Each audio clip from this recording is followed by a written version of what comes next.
नमस्कार दोस्तों, मैं अंकुर उपाध्याय स्वागत करता हूं आप सभी का आपके अपने YouTube channel share market analysis में।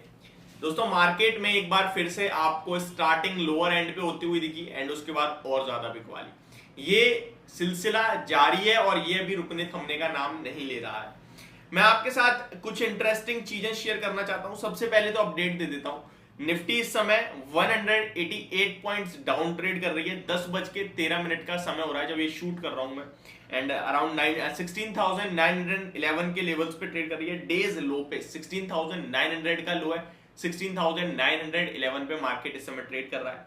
आज भी अगर इंट्राडे में चार्ट पैटर्न देखोगे आप, तो वो वही चार्ट फॉर्म कर रहा है जहां पे बड़ी बड़ी गिरावटें आ रही हैं, यानी कि अपने प्रीवियस स्विंग हाई को ही ब्रेक नहीं कर रहा है इंट्राडे में। अगर आप अभी के हिसाब से मेरे से पूछें क्या है स्विंग हाई प्रीवियस, तो वो मेरे लिए यहाँ पे निकल के आएगा अराउंड 16,935 का, और 16,914 पे सब मार्केट ट्रेड कर रहा है। और उससे पहले का जो थोड़ा अच्छा बड़ा हाई है वो 16,960 का है। तो मार्केट में अगर कोई भी रिवर्सल आज के सेशन में, मतलब दोबारा से मार्केट टर्न होगा और हरे निशान में आएगा, तो उसके लिए मैं लगभग 16,960 का लेवल का वेट करूंगा। उसके ऊपर निकलेगा तो फिर इस चार्ट पैटर्न में कहीं ना कहीं कुछ इंटरेस्टिंग बनेगा। एक तो प्रॉब्लम आजकल के बाजार की ये कि इंट्राडे ट्रेडर्स को काफी बुरी तरीके से मार रहा है, क्योंकि बीच बीच में एकदम स्विंग हाई बनते हैं, वो बहुत ही ज्यादा, मतलब बहुत ज्यादा शार्प होते हैं। आप देखते होंगे बाजार दिन के दौरान 150 पॉइंट नीचे आया, पता चले 20 पॉइंट ऊपर हो गया, और उस बीच में सब बायर आए और सब फंस गए, और फिर मार्केट अगले 5 मिनट में नीचे आ गया। तो इस तरीके के बाजार में पैसा कमाना बहुत ज्यादा मुश्किल हो जाता है, इनफैक्ट ट्रेडर्स के लिए स्पेशली। और वहीं इन्वेस्टर्स की बात करें तो उनको चिंता रहती है और वो कहीं ना कहीं खरीदने की हिम्मत नहीं करते, जिसकी वजह से बाइंग बिल्कुल खत्म होती है। इस बाजार की सबसे बड़ी प्रॉब्लम क्या है जो मार्केट को ऊपर नहीं जाने दे रही है, वो मैं आपके साथ शेयर करना चाहता हूं। उसके बाद आपको थोड़ा क्लियर होगा व्यू कि मार्केट क्यों नहीं बढ़ रहे। कभी कभार अमेरिका के बाजार ऊपर आ रहे हैं बट हम ऊपर नहीं जा रहे इनफैक्ट। और दूसरी तरफ अगर हम सोचें तो हमारे मार्केट्स में पर्टिकुलरली कोई प्रॉब्लम नहीं है। हमारी बैंक्स बहुत बैलेंस्ड हैं, हमारे सेक्टर्स काफी अच्छा कर रहे हैं, और हमारी इकोनॉमी तो बहुत ही स्ट्रांग दिखती है।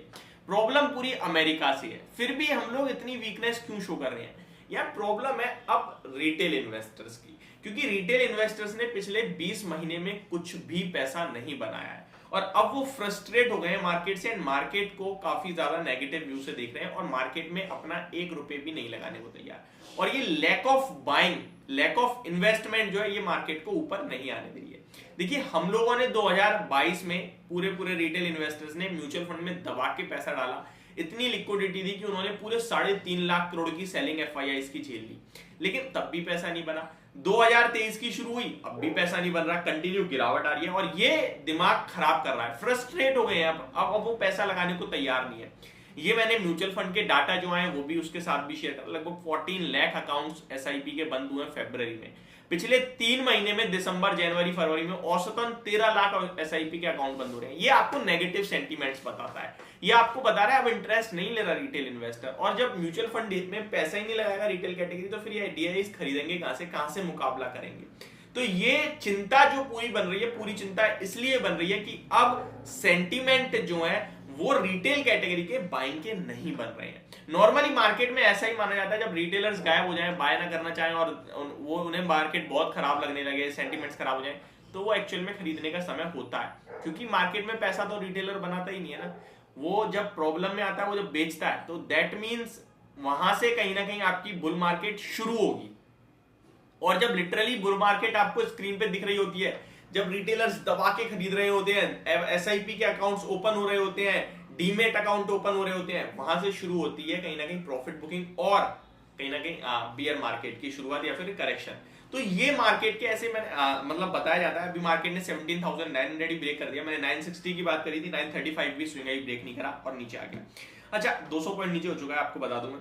तो ऐसे बाजार में आपको क्या करना चाहिए? देखिए, पूरी थोरली बात कर रहा हूं मैं आपके साथ, और मेरे हिसाब से सबको बहुत आसानी से समझ में आ रही होगी, सबको दिख भी रहा होगा। एज एन इन्वेस्टर आपको खुद मार्केट में लग रहा है यार पैसा ही नहीं बन रहा है, इससे अच्छा तो मैं एफडी कर देता तो शायद पैसा बन जाता। मार्केट खराब है, पैसा बना के ही नहीं देती। 2 साल से कुछ नहीं दिया मेरे को। कोई कह रहा है 2020 से भाई मैं निवेश कर रहा हूँ, कोई 21, कोई 22, पैसा बन ही नहीं रहा मेरा। और ये फैक्ट है, ऐसा नहीं है कि आपने गलत शेयर खरीदे, नहीं, आपने शेयर्स कोई भी लिया हो, पैसा बन ही नहीं रहा, ये फैक्ट है। क्योंकि एफआईआई बेचते जा रहे हैं, हम लोग खरीदते जा रहे हैं, शेयर्स के दाम आधे हो गए हैं। रिलायंस जैसे शेयर कितनी बुरी तरीके से पिट गया। आप मतलब कौन सा ऐसा शेयर है जो मतलब अच्छा ट्रेड कर रहा है? अच्छे से अच्छे शेयर में कहीं ना कहीं बड़ी गिरावट है। तो ऐसे में क्या करें? ऐसे में अभी आपको कुछ नहीं करना, एक बेटर ऑप्शन है। अभी आप ये मत सोचो मार्केट बहुत करेक्ट हो गई, 100 पॉइंट्स ऊपर देख के अब तो रिवर्सल आ जाएगा, बॉटम, बिल्कुल मत सोचो। बॉटम बनेगा, बन जाएगा, कोई दिक्कत नहीं है, ऊपर चला जाएगा, जाने दो, जब आराम से खरीदेंगे। कितनी बार मार्केट 15,000 से 17,000 हो गया, 18,000 हो गया, 18,400 हो गया, क्या पैसा बना? नहीं बना। तो इस तेजी में क्या इंडेक्स लेवल पे रिकवरी आ जाती है। इंडेक्स में अभी भी ओवरसोल्ड है बिल्कुल इंडेक्स, वहां पे फिर एक बार उछाला जाएगा, फिर वहां से दोबारा शेयर्स बिकेंगे। तो यहाँ आपको सिंपल इतना समझना है कि इंडेक्स लेवल पे ही मूव आता है जो आता है। आपको एक सेफ्टी पॉइंट ऑफ व्यू से मैं अगर कुछ लेने को बोलता हूँ तो निफ्टी का ईटीएफ में एसआईपी करो। निफ्टी के ईटीएफ में एसआईपी करोगे तो कम से कम इंडेक्स जब दोबारा ऊपर आएगी तो कम से कम सेफ तो रहोगे कि हाँ भाई कुछ तो बन रहा है, धीरे धीरे बीच बीच में पॉजिटिव तो आ रहा हूं मैं। और एक सिक्योरिटी ये भी रहेगी, मार्केट तो देखो लाइफ टाइम में ऊपर आनी आनी है, ये शॉर्ट टर्म गिरावट है। स्टॉक्स में क्या है, कभी कभार स्टॉक्स कोई खबर आ जाए किसी के लिए तो अभी प्रॉब्लम का विषय है बहुत सारा। तो जो बिगिनर्स हैं या फिर जिन्हें मार्केट की ज्यादा समझ नहीं है या जिन्हें लॉस से ज्यादा डर लगता है, वो निफ्टी के ईटीएफ में बाइंग करें। एचडीएफसी का निफ्टी ईटीएफ खरीद लीजिए आप। इससे आपको एक तो ये रिस्क हो जाएगा कि भाई डाउन साइड ज्यादा नहीं है, निफ्टी थोड़ी ना 20% गिर जाएगी, स्टॉक्स गिर सकते हैं 2-3% और मैक्सिमम वहां पे, और एक बार एवरेज कर लिया तो बहुत बढ़िया बाइंग बन जाएगी और फिर आपके लिए अच्छी गुंजाइश होगी ऊपर में। ऐसे में मैं आपसे सिर्फ यही कहूंगा, कोई भी शेयर ना खरीदें अभी और अपनी पोर्टफोलियो से बेचें भी ना, क्योंकि बेचना एक गलत डिसीजन हो सकता है। इस मार्केट में बेच के आपको कुछ नहीं मिलेगा, ऊपर आने हैं यहाँ से थोड़े बहुत दिनों में, और ये जो भी चल रहा है या पैनिक चल जाए, एक बार मैं तो कह रहा हूँ एक बार पैनिक सेलिंग और आ जाए, वहां मैं आपसे दवा के बाइंग के लिए भी कह दूंगा, खुद भी खरीद लूंगा, क्योंकि वहां मुझे लगेगा कि ये सही समय है। तो ये मेरा पूरा पॉइंट ऑफ व्यू मेरा पर्सनल है, और डिस्क्लेमर ये हो सकता है आपका चेंज भी हो सकता है, ये मेरा पर्सनल व्यू था जो मैंने आपके साथ शेयर करा। तो ये थी मेरी वीडियो, होप आपको समझ और पसंद दोनों आई होगी। Thank you so much for watching this video, have a great day guys.